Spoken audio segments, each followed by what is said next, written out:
Hey, what's going on, everybody? And welcome back to the Spring Deep Dive series where I unveil my personal spring rankings as we get ourselves a little bit closer to the 2026 college football season. And we continue here tonight with our 134th FBS team in the country. And you're probably wondering, hey, Jake, you revealed 136 through 138. Where's 135? So what's happening there is that listen, that is going to be a Conference USA team, and this particular Conference USA team, like most of the teams in this conference, are probably going to have a revised schedule because of the fact that they do have Louisiana Tech on the schedule, and they're likely going to the Sun Belt, which means they're going to need a new revised schedule. So that applies for most of the Conference USA, with the exception of a couple of teams. One that did not was affected was a team that were revealed last time out, which was Sam Houston. But we're not talking about the Sam Houston Bearcats. We are talking about the next team that we have on this list. So hopefully you guys are excited for this one. Make sure you go ahead, do a couple of things for me real fast. Make sure you hit that like button as well as hit that subscribe button as well if you do have to be brand new to the channel. And without further ado, that 134th team in the nation is going to be your Warhawks of Louisiana Monroe. And they do represent our very first Sun Belt program that is going to be listed in the Spring Deep Dive series, led by the head coach, Brian Vincent. And it's an interesting conversation about Brian Vincent because going into last year, you really sat back and you really thought this Warhawks team was going in the right direction. Year number one. Look what they did in their first year back in 2024.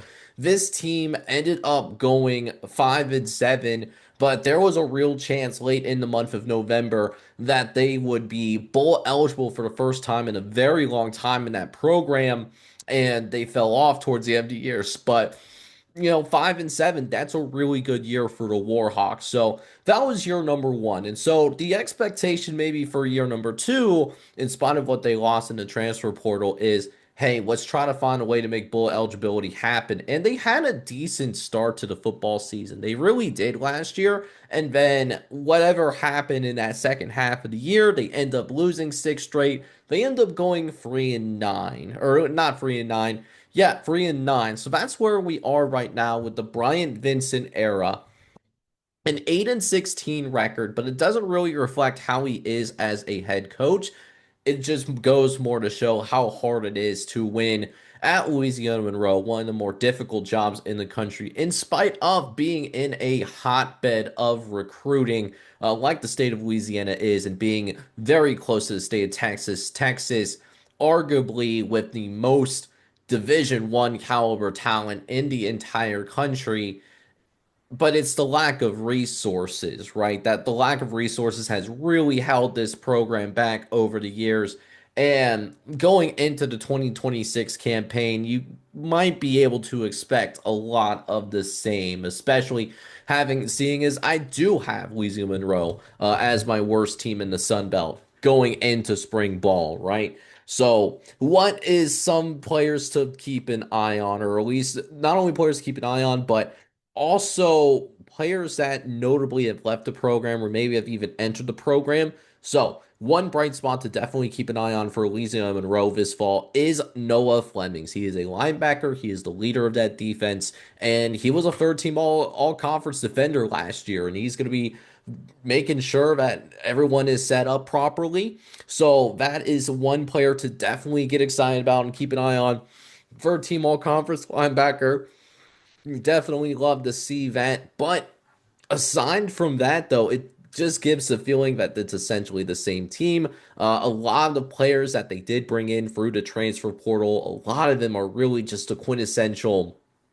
You are hoping that they turn into something, but not really bringing in anything notable from a production standpoint. You're just kind of hoping that maybe someone is able to come in and is able to surprise you as you get deeper into spring ball and into summer camp and maybe become a contributor by the end of the regular season. But really nothing notable in terms of the additions And this is also a team that lost Braylon McReynolds. Braylon McReynolds was a guy that did take over as their starting running back after Ahmad Hardy, who started there as a true freshman a couple of years ago, transferred to Missouri. Braylon McReynolds was the next man up. Had a decent season for the Warhawks, over 700 scrimmage yards and 4 touchdowns in 2025. But he is no longer a part of his program because he entered the transfer portal and is now a part of UAB of the American Conference. So that was one of the vocal points of the offense last year for the Warhawks. That is gone, like a girl in a country song. So essentially the same team that ended up losing 6 in a row to end the regular season last year, minus Braylon McReynolds, leads to me to believe that, hey, maybe this defense could be a little bit better than what it was last year because you do bring in Noah Flemings. But at the same time, for Braylon McReynolds leaving, the gains that they might get on the defensive side of the ball, they're gonna lose that back offensively. I think we could see them take the step back. Hence why I think we're looking at essentially the same team as last year, and this was one of the lesser teams in college football last season. But in spite of that, let's go ahead and take a look at what we got going on for the schedule for 2026.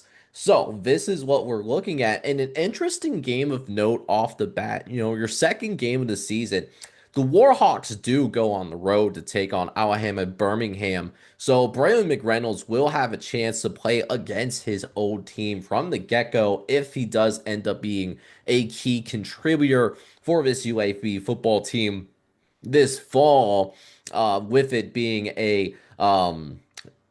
the Blazers, now that Alex Morrison is taken over instead of Trent Dilfer being the head coach. We're looking at UAB being a comfortable enough favorite to where it's not a it would be a surprise if ULM Monroe wins that particular game.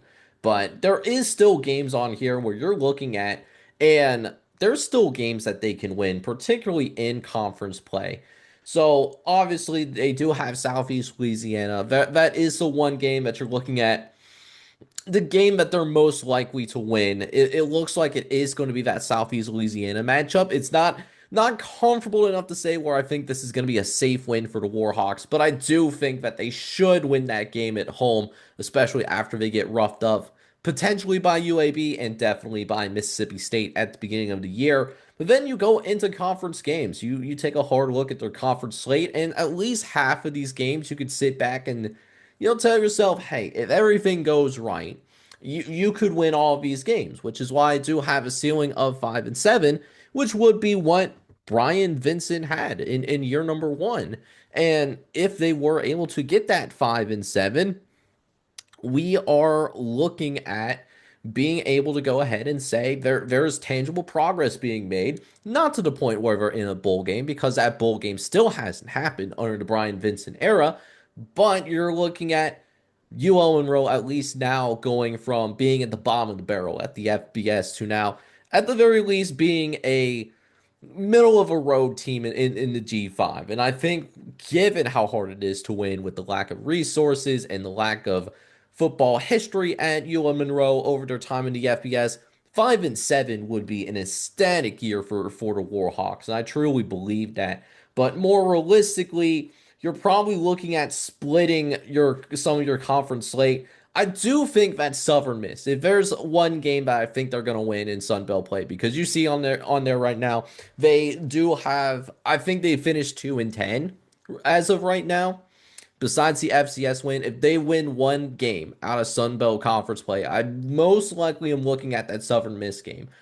Because I look at what happened to Southern Miss over the course of the offseason, losing their head coach after just one season. He belts for Memphis.